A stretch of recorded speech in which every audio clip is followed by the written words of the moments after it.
ICC champions ট্রফির ম্যাচে ভারত এবং পাকিস্তান মুখোমুখি হয়েছিল। ওই ম্যাচে ভারত পাকিস্তানকে শোচনীয়ভাবে পরাজিত করেছে।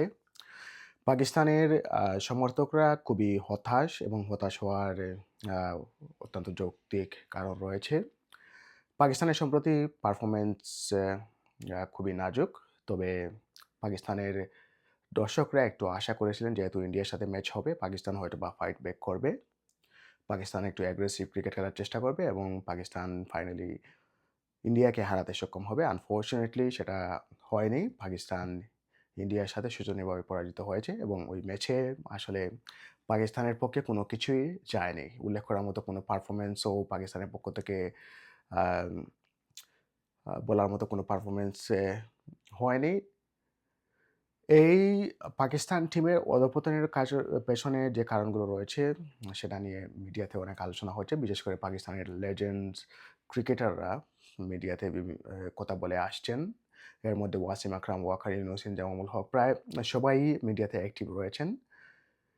তো উনাদের মতে পাকিস্তানের যে অধঃপতনটা হয়েছে তার ভিন্ন, ভিন্ন দিক রয়েছে। তবে আমি মনে করি পাকিস্তানের এই অধঃপতনের অন্যতম প্রধান একটি কারণ হচ্ছে পাকিস্তানের ক্রিকেট আসলে আ স্টেবল না। পাকিস্তানের ক্রিকেট বোর্ডে, ক্রিকেট প্রশাসনে কোনো স্টেবিলিটি নেই।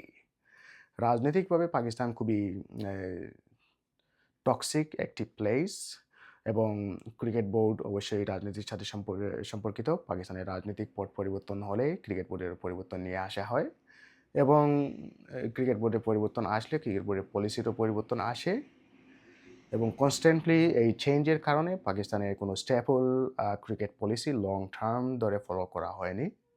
যার ফলশ্রুতিতে পাকিস্তানের বর্তমান ক্রিকেটের এই দশা হয়েছে।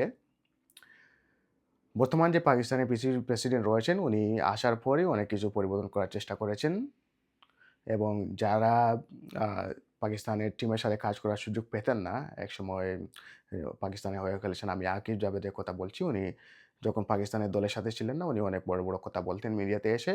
উনাকেই দায়িত্ব দেয়া হয়েছিল যে পাকিস্তান টিমটিকে সামনে থেকে নেতৃত্ব দেন। উনি আসলে কাজ কি করেছেন সেটা এখন পর্যন্ত স্পষ্ট নয়। অন্তত পারফরম্যান্স এর দিক থেকে সেটা এখনো দেখা যাচ্ছে না। এটা পাকিস্তানের দর্শকদের জন্য অত্যন্ত হতাশার এবং এই ইনস্টেবিলিটির কারণে পাকিস্তানের ক্রিকেটের এই দশা। আপনি যদি অস্ট্রেলিয়ার দিকে দেখেন, এমনকি ইন্ডিয়ার দিকে দেখেন, ওখানে একজন ক্যাপ্টেন রয়েছেন প্রায় ৪ থেকে ৫ বছর ধরে। অস্ট্রেলিয়াতে একজন ক্যাপ্টেন রয়েছেন ৩ থেকে ৪ বছর ধরে। নিউজিল্যান্ডের একজন ক্যাপ্টেন রয়েছেন প্রায় ৫ থেকে ৬ বছর ধরে। কিন্তু পাকিস্তানে প্রত্যেক বছরই ২-৩ জন ক্যাপ্টেন হয়। এভাবে ক্রিকেটে উন্নতি করা সম্ভব হবে না।